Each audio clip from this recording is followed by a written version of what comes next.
Hey all, thought I'd just do a quick video of a complete I'm building up.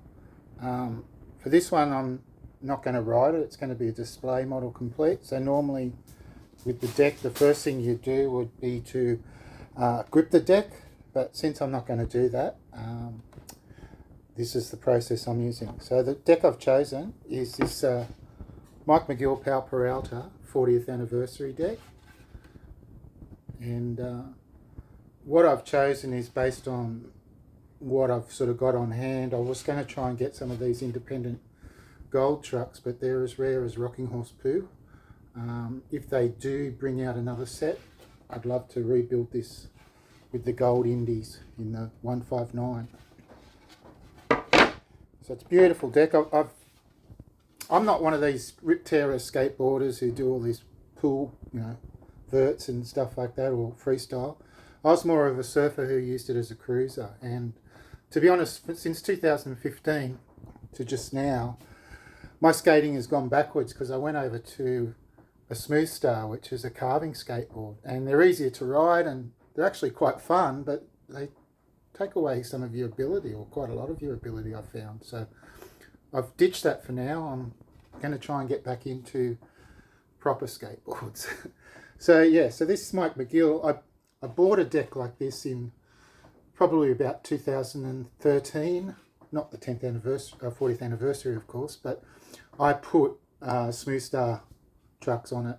So I may rebuild that or whatever. I've got a few Smooth Stars, and they do serve a place. If you are training for surfing, pure surfing, we used to use it, my daughter and I, when she was from about 8 to about 11, we'd use that before and after a surf most times. Just get on the Smooth Star and loosen up, get the right movements happening.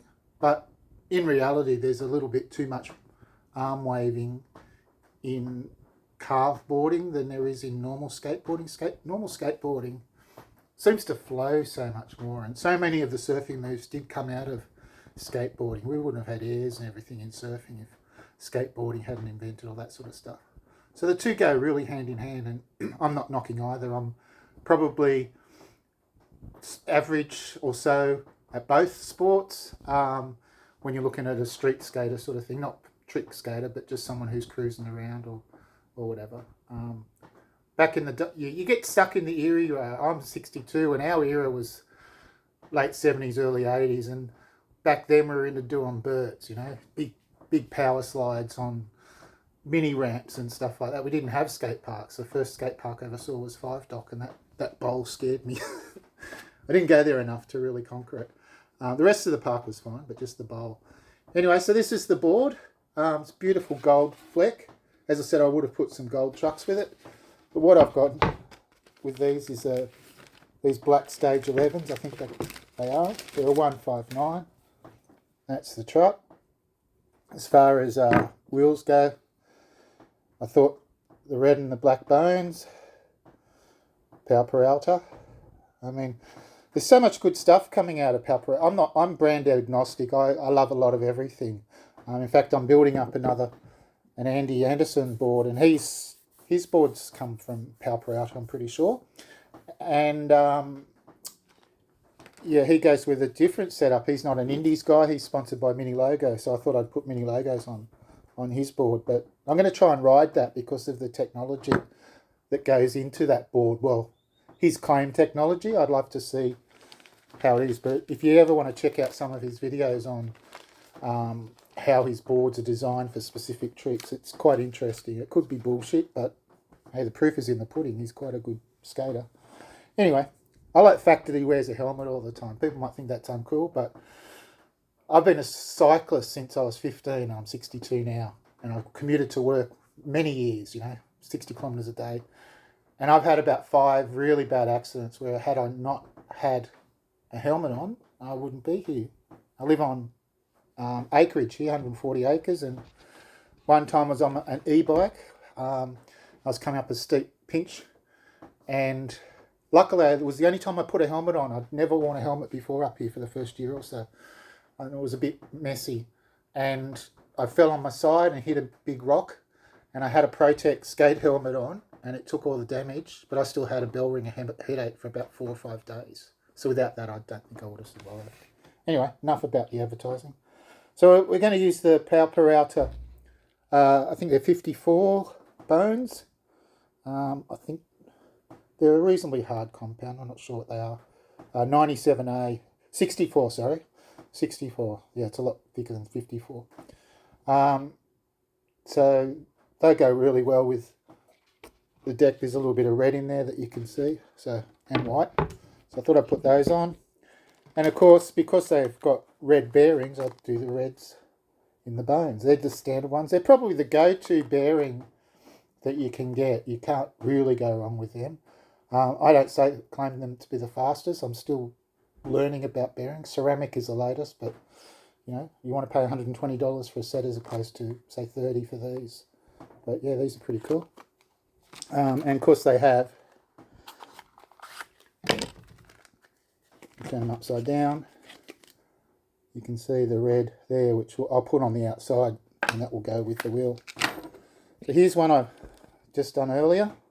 The way many people just use the truck to push them in, you can do that. I just use my hand and give it a bit of a push, and then what I do is I tighten up the truck really tight and then back it off, and that makes sure they seat okay. But everyone's got their own method. Pulling them out, you can use a tool like this, or you can just push the truck down on it. There's plenty of ways. It's always good to have some sort of screwdriver in your kit for those sort of things that come unexpected. But what I need to do here is to space or not to space. I use spacers. There's a school of thought that says they're not required, but I've always been down that school. So that one's done. That one's pushed in. You need a spacer in the middle. Hardest part is getting it to stand up properly. Just push another one in like that. I'll have it out as well. Okay, so for this truck here, the first part is you need to take off the end bolt or axle. No, sorry. And they should come with two washers or spacers. I'll leave one on, grab that, put the other one on, grab the wheel on, and then the last washer on top. There's no inside or outside one, they're both the same. Then I'll get my tool and tighten that up as much as I can.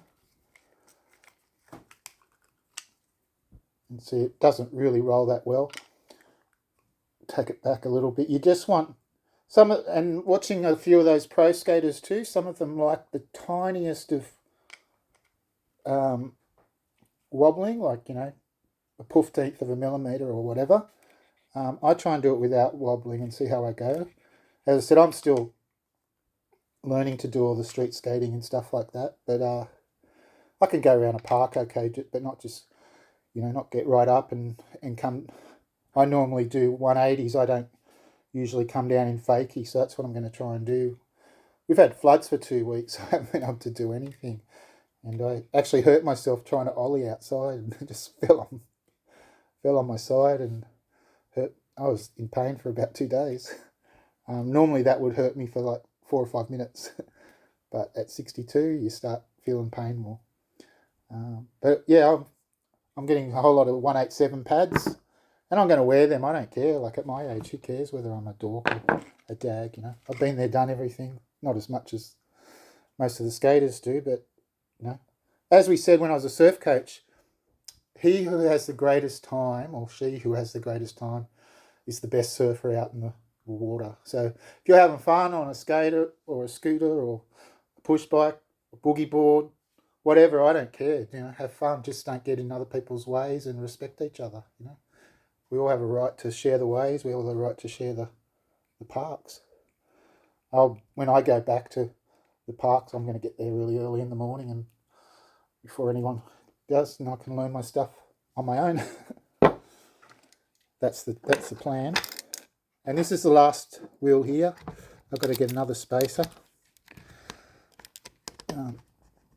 it's good to have a whole lot of different sets of bearings and things like that, because you may not use every single spacer or whatever in a set, but if you keep all the parts together, you can raid and pillage when you lose one or something happens to one. So just putting this in.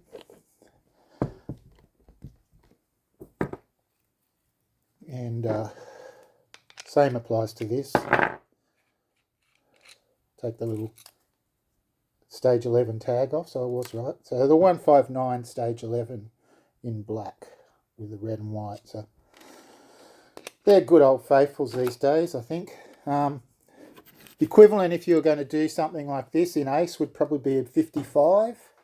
They're really nice trucks. The only problem with the Powell Peralta is that the independents have got the 6 holes, so you don't have to drill. If I was going to put Ace 55s in gold on this, but the reason is I didn't is I'd have to drill some holes. So with this Indy, I don't have to drill any holes at all, because I'm setting this up as a display board. If I was serious about it and I wanted to go down that track, I wouldn't have any hesitation in doing it. But I'm not even going to put any rails on or anything on this. I mean, I normally go to town on some of the boards.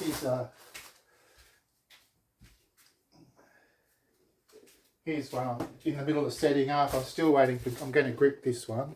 So this is the Klaus grab key clocks with the Ace 55. So that's where they went. Well, most of these boards are, 9.5, 10 inches or so. So they use a similar kind of truck.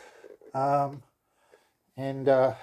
still waiting on the cockroach risers for that, and I'm going to try some yellow grip tape, and I'm going to do Andy's trick where he rips it all and makes it look a little bit punk, I suppose you'd call it, but it looks quite good. It's good getting your own little display on your own board so that you recognise them and it's your unique little thing.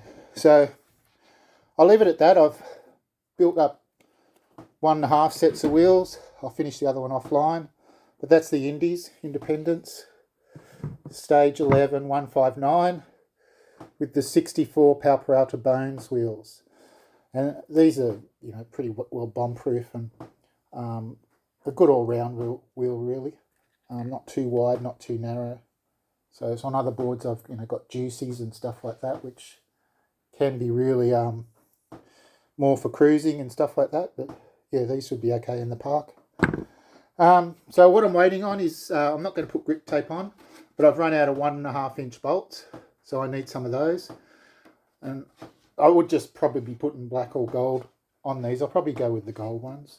But you can't get any decent anodized colours in 1.5. You can get plenty in the ones, so if you want to really go to town with your bolts, you can't. On one of my decks, I'd set it up before as a non-rider, then I decided to ride it.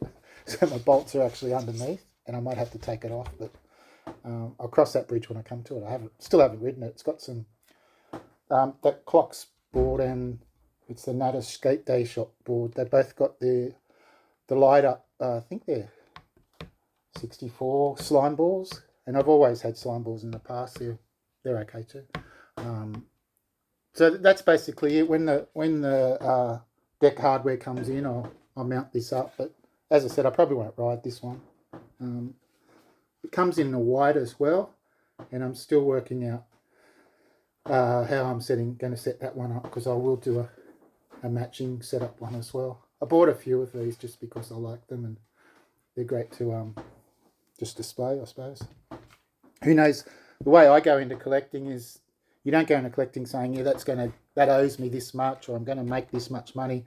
When the time's right to buy or sell, trust your judgment. That's what I do. Like, I've been buying a fair bit up lately because people want to sell. Don't want to get too much into politics, but there's a person over in America he's put boards up $40 or $50 when they next come in because of the tariffs. So that won't be good for the skateboard industry. We do have Australian-made skateboards. I'm not sure what brand the decks are, but it's more people collecting the graphics like this. That's part of the thing. It's a whole industry in its own right. There's probably it's pretty sad as a reflection of society that we've probably got 5 million or 20 million, I don't know, boards just sitting at home with pictures on, but people buy art. People do waste a lot of resources. When are we going to sort of like start limiting that? And I'm just as bad as anyone else, but yeah, that's my collection, and hopefully I can admire them and then pass them on when it's time, at the right time. You know, whether I make money on them or not it's a moot point. Half the fun of collecting is seeing what the market's worth and having a bit of fun. So yeah, that's that board. Beautiful.